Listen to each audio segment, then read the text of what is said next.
Purple Daily is daily Vikings entertainment. We just want the Vikings to win a Super Bowl before we die. I will ride with this group. Seriously, man. Please. And away we go.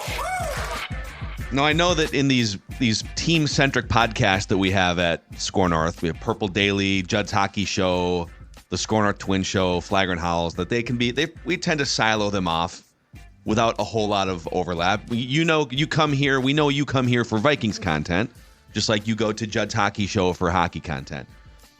But for the Venn diagram of people that are Vikings fans and Timberwolves fans, a cheap plug for the Flagrant Howls podcast, which is pretty much daily at this point, as the Timberwolves beat the absolute brakes off the Nuggets in Game 2 last night. Judd and I are up very late doing a live post-game show on the Score North YouTube channel, Flagrant Howls podcast feeds, Apple, Spotify. So if you are a Timberwolves fan who is also a Vikings fan and you are looking for some fun Timberwolves content, we'll have Michael Grady on the podcast today, Jim Peterson. Both those guys are weekly. Jim Peterson later in the week. Weekly guest throughout the postseason. So it's a fun place to party it up if you're a Timberwolves fan. If and when, so the Wolves right now are 6-0 in the playoffs. If this continues, I feel like it could lead to actually help on this show for an exorcism of Minnesota sports demons too. Does it open the gates for like 2 championships for the Vikings? I just feel like the Wolves trepidation, it almost screams, I'm a Vikings fan too, and I just can't take this. It's like the same level of angst and disbelief. Yeah, like the Wolves were up by 31, but can they hold this? And it's the same. So if the Wolves see this thing through, which I think is a possibility, I mean, they're playing unbelievable, but could it lead to an exorcism of all that ails us as far as almost not being able to enjoy what should be the most enjoyable thing? Yeah, I mean, it's a great question. It does feel like some people are sending us notes that maybe the eclipse from a couple weeks ago has reset things in the Minnesota sports universe. And it gifted the Vikings this franchise leader in J.J. McCarthy, and Anthony Edwards is going to deliver for the Wolves. And I don't know, man. I don't know what the astrological signs are trying to tell us here, but damn it, we are due.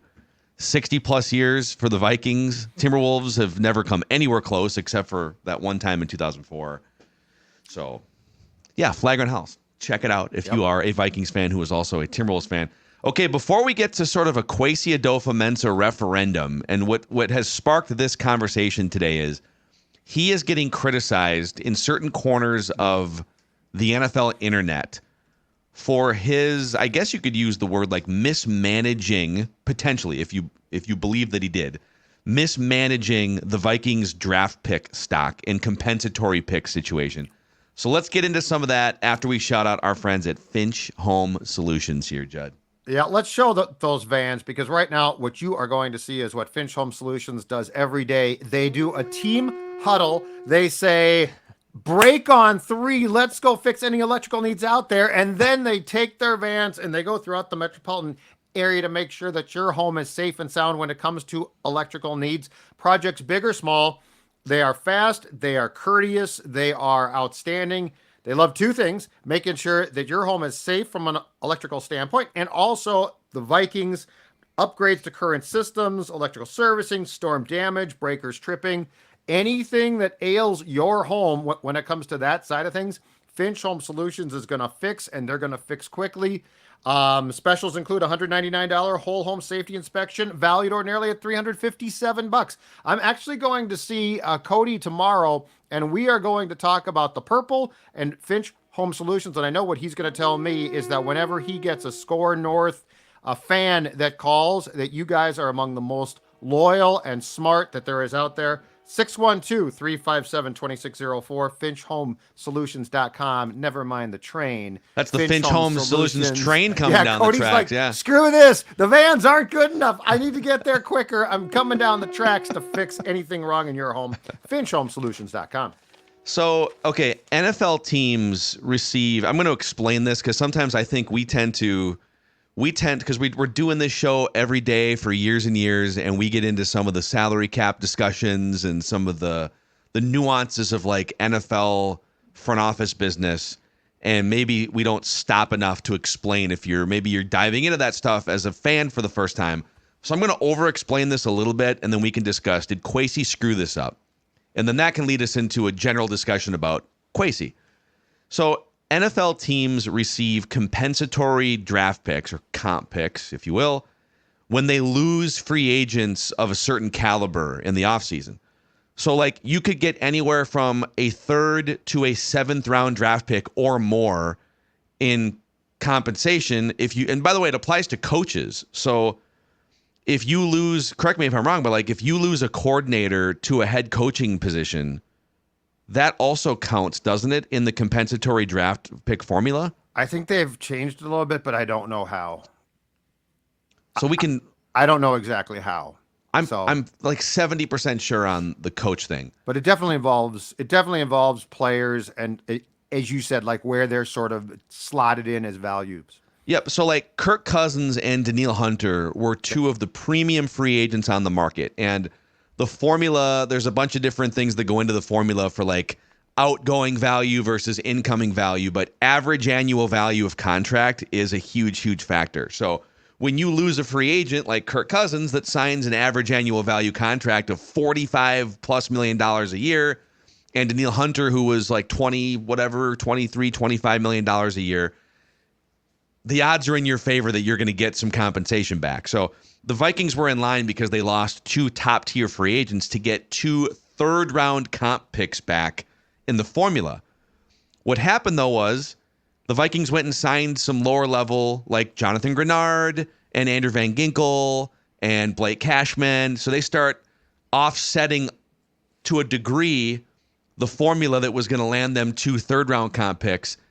And by signing Shaq Griffin to a 1-year contract to come in and compete for a starting cornerback job, according to people that are doing the math on the comp picks, the Vikings went a little too far over the line, and now they only get 1 comp pick back, a third-round comp pick instead of 2 third-round comp picks if they hadn't signed Shaq Griffin.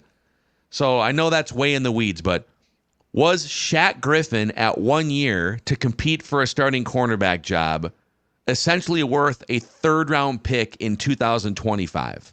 That's the question. People are hammering Kwesi for this.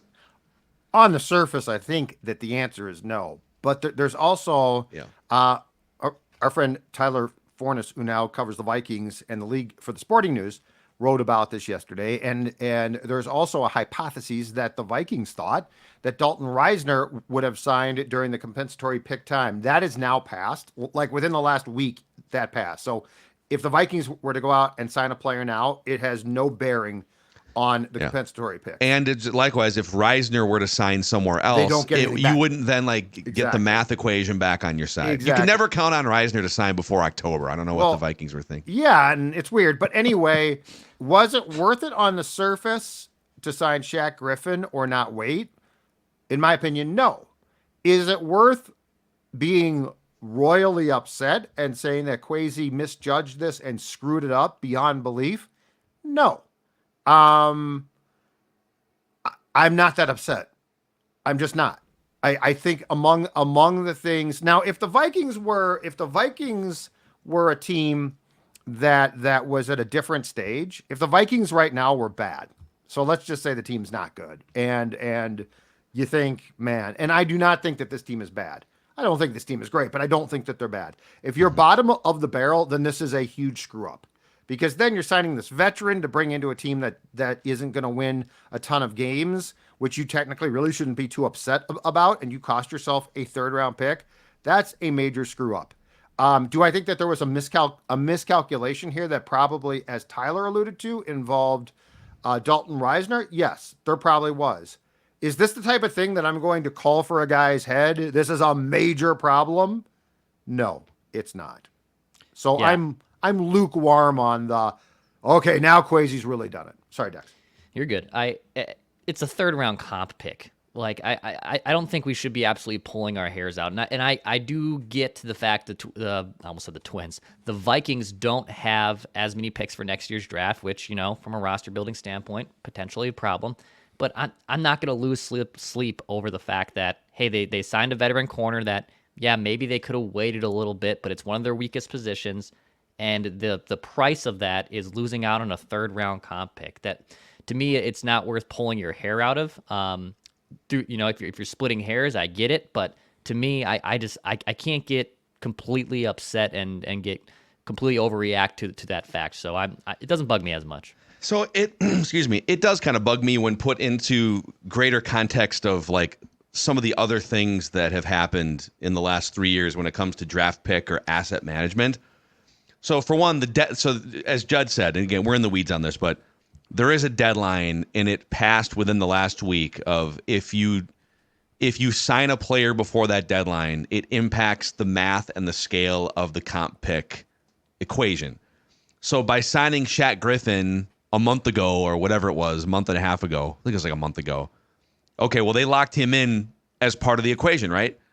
Now, is he still available? There's a lot of guys, like Tyler Boyd is out there on the wide receiver front. There's some guys still out there.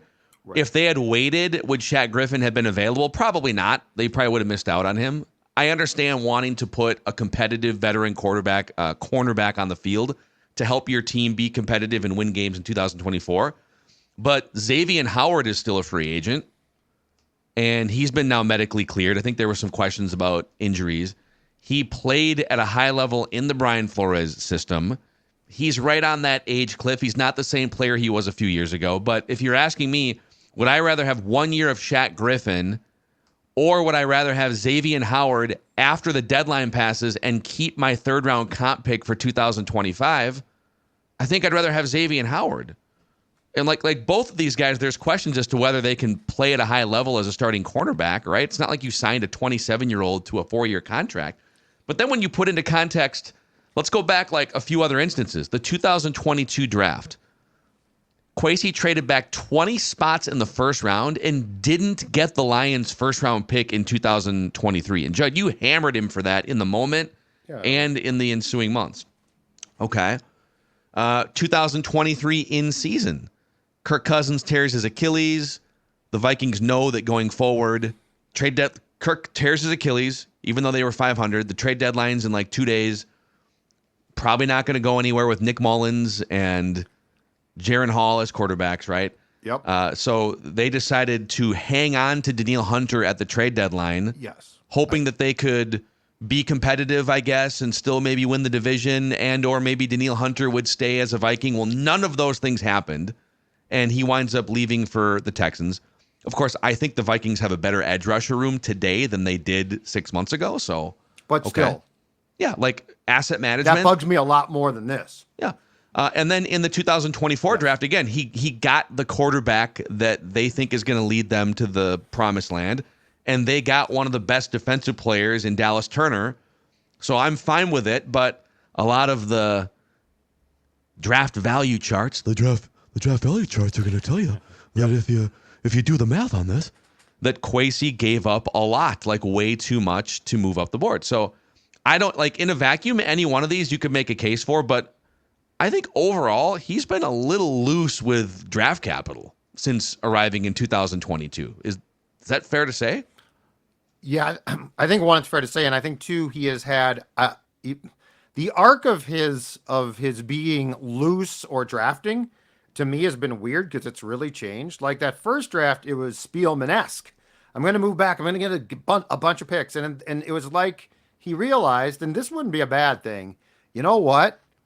Because I think that there's a certain philosophy out there that if I can accumulate picks, I got more chances to be right. But depending on how far back you go, your chances to be right grow far more difficult unless you have a hell of a personnel department. And so then it became like, okay, I'm going to trade picks, which I personally don't mind. But I'm with you. I think he's much more culpable when Cousins got hurt. That's why the GM and coach should never be the same guy. Because the GM, in my opinion, at that point, should never go to the locker room. Don't go talk to players. They're always going to tell you there's hope. That's their job. Like, you want them to say that, right? But you also want to know when common sense says, I need to ignore that noise. This, to me, is a misstep, but it's a small one. But the one thing where I will defend Kwesi on this is we're also, like, somehow talking like, well, the Vikings only have X amount of picks for 25. What are you going to do? There's a lot of time to get more picks if that's what you desire. Right, but okay, I'll push back at your defense of Kwesi on this. Again, I think you can like poke at him for some of this without saying that it's like a wild failure, and we'll get to the second part of this discussion here in a second. But sure, again, if he nailed JJ McCarthy and Dallas Turner, I don't think we're going to be sitting here in 5 years like, well, that third round comp pick that they could have had in 2025. Right. But as we're talking about an imperfect roster that you're trying to build into something that can go back up and pass the Packers again and the Lions and contend for a Super Bowl, which they weren't close to last year, you're looking for assets. You're looking in the way that you get young, good players is through the draft, right? Day 1 and day 2 gives you the best chance to forget about 6th round picks and 7th. 1st, 2nd, and 3rd round picks give you the best chance to build your roster. And I think it is fair to say by not trading Danielle Hunter, when you, in your heart of hearts, knew that the season was pretty much cooked at the trade deadline. Mm-hmm. Well, Montez Sweat garnered a 2nd round pick in that trade. I'm totally with you on this too. Danielle Hunter probably gets a 2nd round pick from somebody, Jaguars, somebody. We're in lockstep there. And so you passed up a 2nd round pick to hope for a playoff run.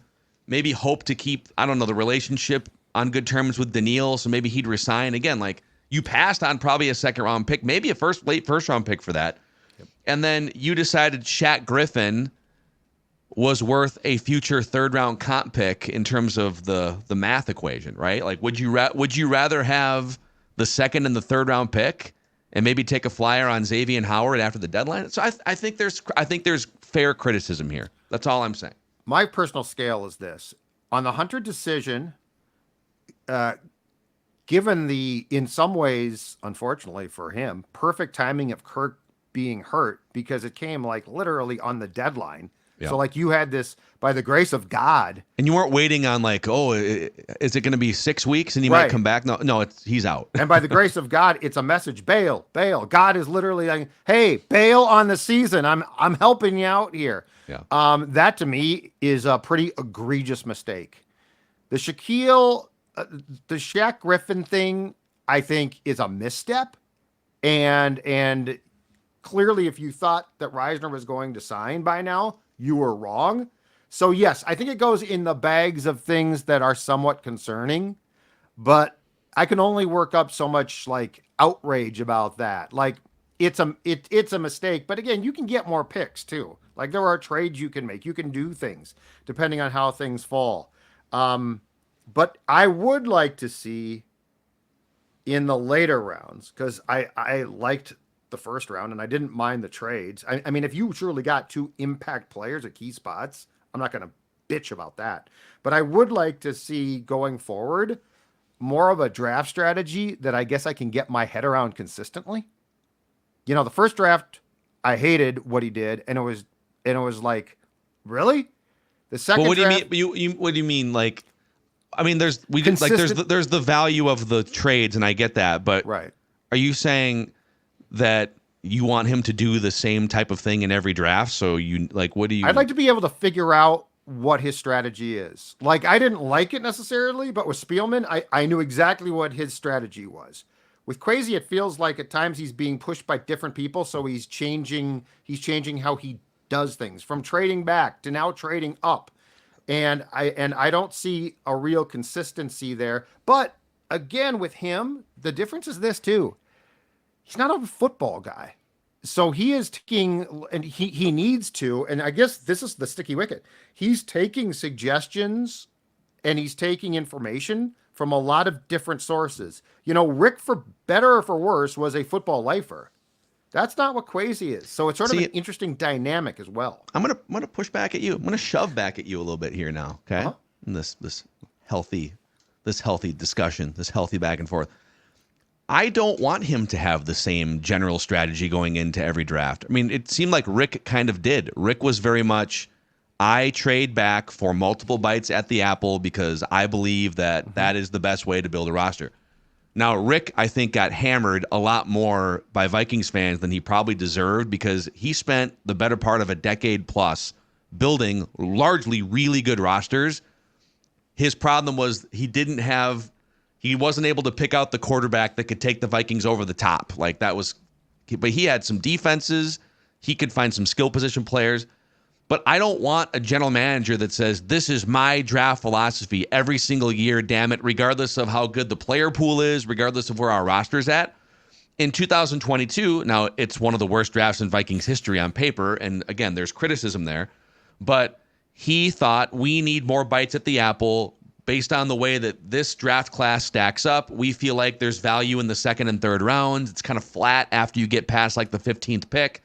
So let's move back, get some extra picks, some extra bites at the apple, build our roster. Well, they whiffed on the picks, and there's criticism. But this year they said, hold on a second. Based on where we're at now, we need a franchise quarterback for the next 10 years, and there's some really good high-end edge rushers and defensive tackles that we also need. Yes. So let's be on the lookout for those.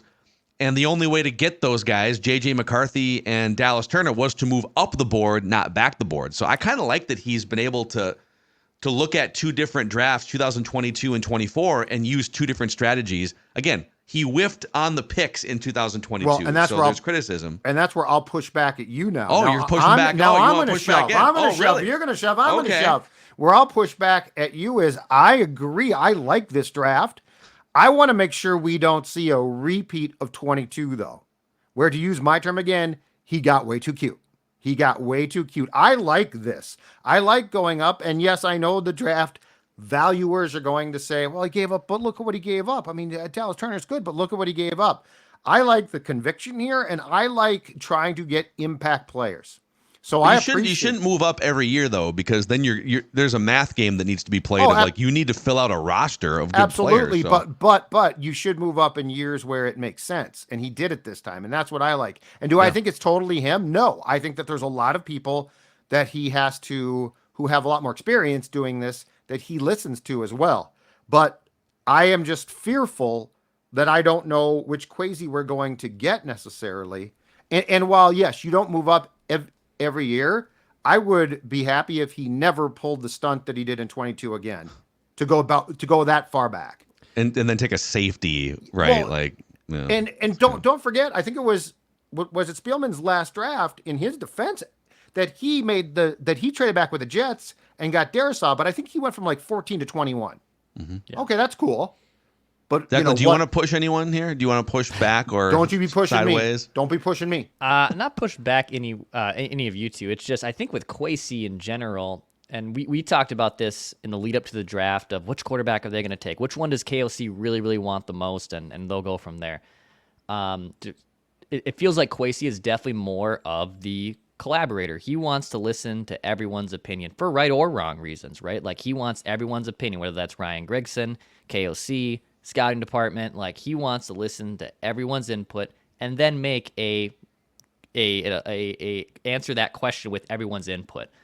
And sometimes that's good, and sometimes I think that's bad. So sometimes you need a boss to be a boss. And does Kwesi have the traits to be the boss, to make the executive decision without having to require everyone's input to influence his decision? I gather that is who Kwesi is. He likes to collaborate. I think he did with Dallas Turner. If you watch that clip that the Vikings put out, I mean, remember Kevin O'Connell's face. Yeah. He went over to Kevin and said, "We got Dallas Turner," which is him. He clearly wasn't. Oh, Kevin, do you think we should this, that, the other? He said, "We got Dallas Turner," and Kevin maybe was like, he's improving at this. Also true. Like my problem, in fairness to him, remains with his first draft. Yeah. Perhaps he's just learned and improving. But among the things, if we were to do a pie chart here, and I was to list things that he's done that have bugged me, the Shaq Griffin comp pick thing would take up a very small slice in my world. I do have another important Kwesi question, more so for Judd than anyone here in a second. But guys, it's Mother's Day. And hey, the 6% of you that are women that listen to this show or watch this show. And thank you for introducing yourselves to us at the draft party a couple Thursdays ago. It's nice to see the 6% up in the house here. But whoever that special mother is in your life, it could be your mom, it could be your grandmother, maybe it's your wife. Bachman's is here to help you find that perfect gift, maybe that perfect experience for Mother's Day. There's a handful of locations in and around the Twins. You can literally just walk in anywhere in the Twin Cities of Bachman's and say, help me find a great Mother's Day gift. There's a lot of smart people walking around. Maybe you can rally the kids for a fun project to honor Mom, planting a new flower bed or setting up a backyard oasis. I mean, think about the smile that will be put on her face. Maybe you're not even sure what she would love the most. A Bachman's gift card could give her the freedom to choose whatever she wants, whatever catches her eye. Bachman's is here to help with your Mother's Day gift planning. So get out in front. It's early in the week and stop into a Bachman's in the Twin Cities. It's also lake season here. I think it's officially lake season. We've had some nice 70 and sunny days here, Dex. What should people be using in their lakeside areas? So if you've been neglecting fixing the whatever the bottom is at that lake, and you don't even know what's in there, you don't even want to diagnose what's going on, our friends at Aquacide can help you diagnose and help you get rid and make that nice lakeshore a little bit better for you as you step in there off the dock. Okay, so you can go to aquacide.com. They have the Aquacide pellets, which are safe products registered with the EPA and the DNR. Their shipping is also free on their website. So as you get that dock in, as you get the cabin ready for summer, start it with Aquacide. Go to aquacide.com to learn more. Gentlemen, this question's for Judd, because you're the one, and we've all like poked and have been critical, and that's what we do on this show. Even though we want the Vikings to win a Super Bowl before we die, we're not afraid to That's how you get there. to speak truth and say what needs to be said, even if we're not always right. But you're the one that actually put Kwesi on a hot seat a few months back. Like, you've been the one that's a little more aggressive in saying, hey, this is a huge offseason for Kwesi. Yep. His job is much more in jeopardy if he doesn't nail this than Kevin O'Connell's. And that has been written as well. So that's not just a Zolgadian thing. That's been out there. Sure. Oh, yeah. It's been reported that. So like I am just part of a group that's got hot seat patrol going right now in Kwesi. So as the hot seat patrolman then, how would you assess the temperature of Kwesi's seat right now after we've gotten through free agency and the draft? License and registration, please, sir. Do you know how many people that you were drafting? Why don't you step out of the car? I actually... Let me see your third round comp picks. Oh, you only have one? Oh. Interesting. Where's the second one? What happened to the other one? Huh? I think these Where's tabs. the second one? I think these Okay. comp picks are expired, sir. Yeah. Have you Just have you- hold tight have you while I checked back check in? on your comp picks and registration. I actually, right now, think he's done a good job. Like, I like this, but I don't back off. My point, I think, was and is valid. Now, can we judge this on opening day of 2024? Absolutely not. So, like, I'm not looking to rush this now. And if the Vikings have a bad September, say, well, that's it. Fire everybody. But, you know, when you are picking a quarterback, when you definitely have some flaws, when you definitely have a draft class that essentially, aside from a couple guys, an entire draft class is not contributing much, which is a detriment. Yeah. First of all, so just to chronologically start this off, here's what I like that Kwesi has done that I'm not sure O'Connell was completely on board with. I think the Cousins decision, no matter how they got there, and I'm sure we could debate about exactly how it played out, and there's probably lots of things we don't know. I think I think O'Connell, deep in his heart, despite what Royce says, would have loved to have kept Cousins. I think somebody, including Kwesi, said, well, at the right price, yes. But one, we're going to tell him that we're going to draft a guy that we would like to replace him. Some of the Falcons didn't have the gonads to do, keep in mind. And two, we are going to draw a line in the sand contractually. We're going to control the contract. Mm-hmm. And sure enough, he left. And sure enough, after a lot of concern, including from me, they got a quarterback that I think we can all agree is a very good chance to be a quarterback here for a long time, which we have all thirsted for. And there's always going to be danger there. Like, you can't say, well, if J.J. McCarthy doesn't work out, it's going to be a shock. Or if he's a success, it's going to be a shock. We don't know. But you are still taking a guy. It's not like you're forcing a pick. It's not like you took a quarterback third round and now you're crossing your fingers. So starting with that, the quarterback thing to me, most important. I was pleasantly surprised, no matter what anyone else says, by the Dallas Turner move. Like, you lost Danielle Hunter, okay? That's a big loss. There's no question. Now, he's not a young man, but he still is coming off a great year. And it was definitely a very key piece in a Brian Flores defense that was at some points held together by duct tape and chewing gum.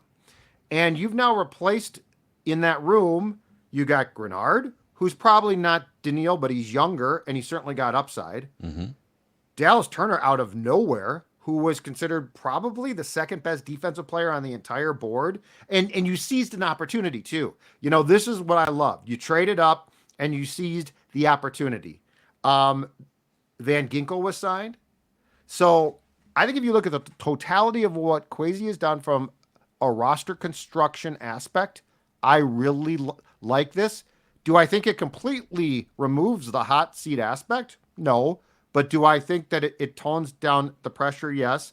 And to go back to I think I'll write that down. I gave you guys a month and a half ago or 2 months ago, and I think I said this predicated on if the Vikings drafted a quarterback first round, which they now did. I think there's a very good chance before the season starts that Kwesi and O'Connell get contract extensions beyond, I think, their last year's 2025.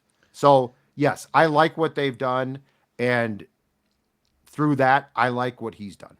I love the focus on just the most important positions, and not to dismiss offensive line and interior defensive line. There's definitely some needs to be filled there too, but the focus on franchise quarterback of the future, enough of the, he made a definitive decision, maybe despite what Kevin O'Connell had wanted, to move off this aging, injured, consistently glass ceiling quarterback into the risky business, quote unquote risky. I think it's risky to not get into the young rookie contract quarterback business, but that's a very definitive fork in the road that he had to make a choice on, and he did.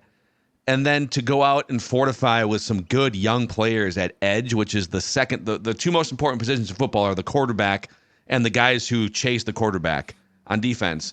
And to go in and fill that room and make a move, they essentially moved up from 43 to 17 when it was all said and done for the 8th or 9th best player on the consensus big boards. Yeah. Like people, Thor nailed it, man, last week on Thursday on a Friday. People are so hung up on how much the Vikings gave up to move up to the 17th pick. It's like, guys, they were moving up for the 8th best player on the consensus board. Yeah. Not the 17th pick isn't relevant. It's the player they were moving up to get. Yes. That's relevant. Potential game changer. So just aggressively going after these pivotal players at pivotal positions. So I spent the first half of the episode nitpicking some of the asset management that we've seen. But in terms of just like hunting for important players at key positions, he's made some really big statements in the last 3 months, and I'm impressed by that. And let's say for the sake of this discussion that the eye on the prize, which I think this is realistic, is 2025. Okay. So you're gonna, I think you're in a position, now things have to go right, but you're in a position where 2025 can be a realistic time to open the window and say, this is our go time. You can see now, and I love this, you can see what they're doing. One, they have very specific needs still. But two, while the draft picks that they have for 2025 are not plentiful, the cap space is. So I guess my point is this. If you can go out next year, and let's say you finally go with the Maconian plan, you finally go out and you get at least one guard that can kick ass. Because you realistically can. And let's say you go get a defensive tackle. Okay, because you had cap space. Now, the draft Knicks are going to say, but what about the draft? And I'm not saying the draft's not important. It is. But the difference is you realistically probably can't. I mean, how many draft picks can you expect to step in for a team that has thrown the window open? A couple maybe, but not at key spots. Yeah. Like a defensive tackle, I want a guy with experience there. So what I really like is for the first time, I can see the plan formulating. And yes, it might not be the way that everyone agrees with, but if you find a way to get there, that's the most important thing. And that amount of cap space to me next March is the cherry on top of the proverbial potential sundae of a Lombardi trophy. Yeah. Your cap space next offseason makes up for your lack of draft capital. Correct. And then when your cap is probably a little tighter in 2026 because you've signed Justin Jefferson, Christian Darrisaw will be up, and you've got some just like Hawkinson's contract still. Well, then you're going to have your full allotment of draft picks back in 2026, 2 I got a years question from now. for you guys. So Kwesi infamously said the May after he was hired, Kwesi said, you don't want to go full Rams. I feel in some ways the Vikings are on the verge in a different way quarterback wise, but I feel like the Vikings are positioning themselves maybe to go full Rams. But if you guys win if you see the first Super Bowl championship in Vikings history, do you give a damn? No. Yeah. Me neither. And by the way, the Rams went full Rams. It worked. They won a they came Super back. Bowl. They were kind of bad for like 1 year, and then they were just right back to being in the mix in the playoffs. And they got good young wide receiver over here and some good young defensive players. Like, That's you my figured out. And that's my last point about the 2025 trade deadline. What if I give up more picks because I got one more position to fill for a veteran Pro Bowl player? Yeah, Okay. there might be a moment where it makes sense to give up first round picks for 27-year-old studs that are Sign me up. coming in as mercenaries. So So he's officially off the hot seat for you and into I think into he's safe done. space. I would give him the ultimate compliment in saying I think he's done exactly what we wanted to see. Okay. I have a hard count question for you guys here, where we go around the NFL and football world, presented by our friends at Dennis Kirk. Dennis Kirk is here for riding season. All of you Ragnars out there letting the braids fly in the wind on your motorcycle, your ATV, your UTV, your dirt bikes, revving it up. Well, you can get same-day shipping on over 185,000 parts, apparel, accessories. Well, same-day shipping on orders placed before 8 p.m. Central Time, and free shipping on all orders over $89. They also have a ride finder tool where you can enter your make, model, and year and find parts that will fit your ride in just an instant. Learn more at DennisKirk.com. That's DennisKirk.com. And our friends at Federated Insurance, they've been helping us for a number of years build our business here, and they're here to help you business owners out there who are also Purple Daily listeners. As a business owner, you understand the importance of protecting your reputation, your workplace, the employees, your financial assets. The team at Federated is ready to help your business by creating a custom lineup of industry-specific coverages and risk management services to help you stay on top of your game. Contact your local Federated rep for more information. Find out more at federatedinsurance.com, where it's our business to protect yours. Gentlemen, the NFL offseason does not sleep.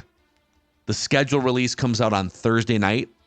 A little primetime special. Do we know what time that is yet? 7 p.m. maybe? I don't think they've Central officially announced Yeah, the they time announced. yet. The last thing I saw was it's coming soon. Oh. Basically, what they're saying is clear your calendar. It could be tonight. It could be. It's Could be right that, now. It's God. like that girl you had a crush on in high school, and she says, "I'll go out with you, but I'm not quite sure when, so be prepared." I might call you. I might never call you. We might never call release you. the schedule. Yep, that sounds familiar. You don't know who you're playing.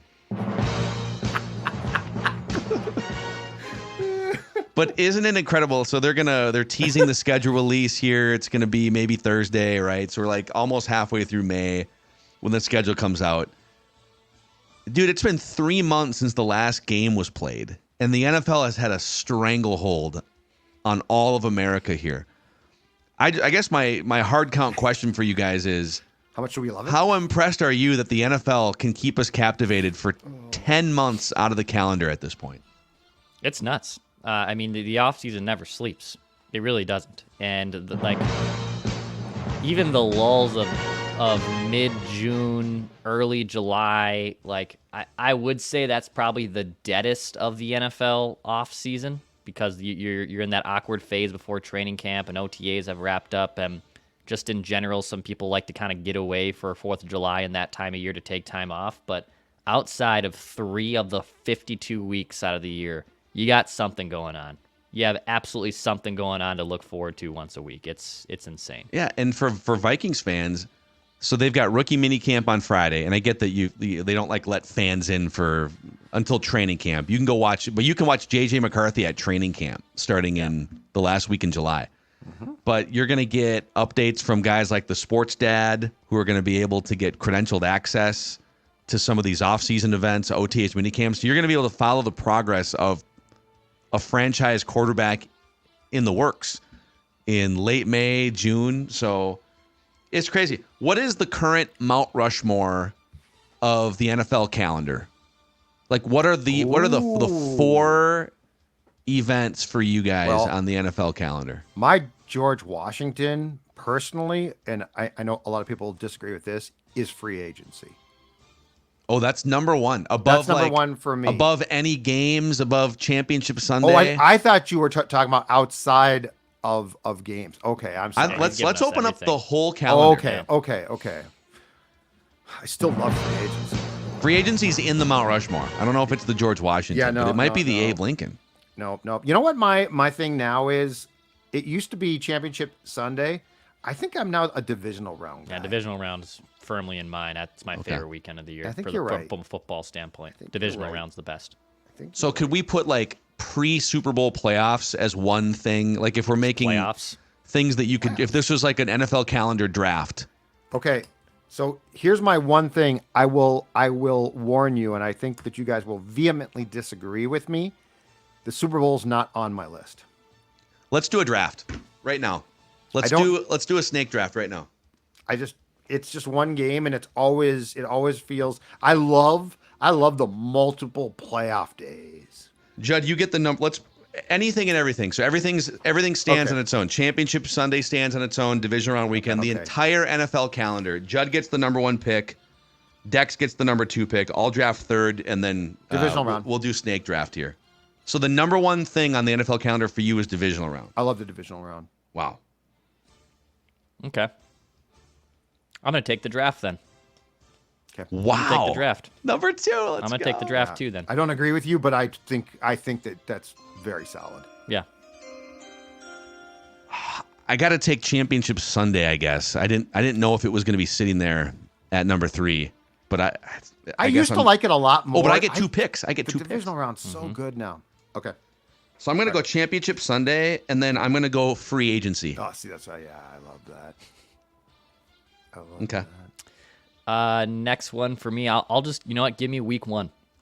Your team's finally back playing football. You've waited for like 7-8 months. Yeah, Thursday NFL, night. NFL week 1. Everything. And we get a Friday night this year, right? Packers and Philadelphia. In Brazil, right? Yeah, I think so. So NFL week 1, I will take with my second round pick. Okay.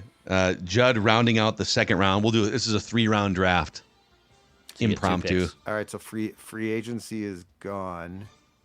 Yeah, you can do anything. You could do training camp. You could do Super Wild Card Weekend. No one's drafted the Super Bowl yet. I'm not drafting the Super Bowl. The Super Bowl. I'm not drafting Don't get cute, Kwesi.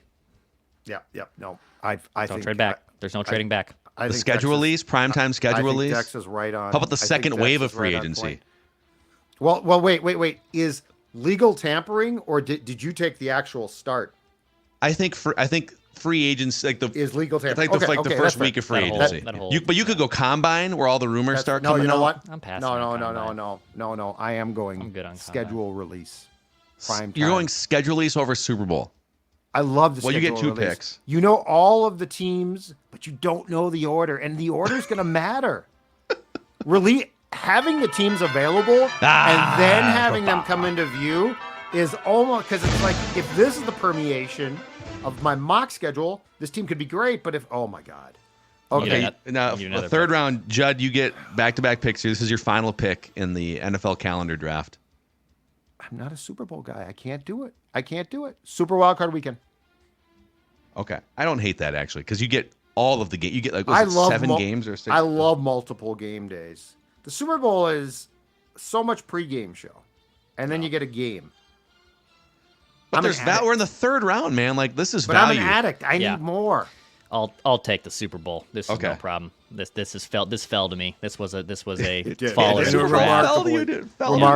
Remarkably. Yeah, the Super Bowl put a gas mask on, and I got it with my last pick. So yeah, Super Bowl for me. So, okay, I'm trying to see what's left. We got division, wild cards. So we got all the playoff rounds are taken. There's a couple good. The draft has been taken. Other Free regular agency. season stuff right now. I think you're missing, and no one's mentioned it. There you go. Yeah. You know what, dude? Last year, my wife and I decided, we're like, what should we do for Thanksgiving? And my wife, we went to that Circa Sportsbook in Old Town Vegas. If I could just relive that literally every Thanksgiving of my entire life. Yeah. Let's go Thanksgiving football. There you go. Okay. I love it, dude. I'm going to have Jeremiah and Alex do this too. I'll report back to see what the results are. But there it is. So here's the draft. This is the NFL calendar draft. With the number 1 overall pick, Judd took the divisional round. Then it went Declan taking the draft. Then I took Championship Sunday and free agency. Declan took week 1. Judd took the schedule release. Then Judd took Super Wildcard Weekend. Declan took the Super Bowl. And then I took Thanksgiving. So Declan has the draft, week 1, and the Super Bowl. Yeah. Judd has divisional round, schedule release, and Super Wildcard Weekends. You just have like the most playoff games. You just get to watch a bajillion playoff games. I'm gorging myself. It's sloth.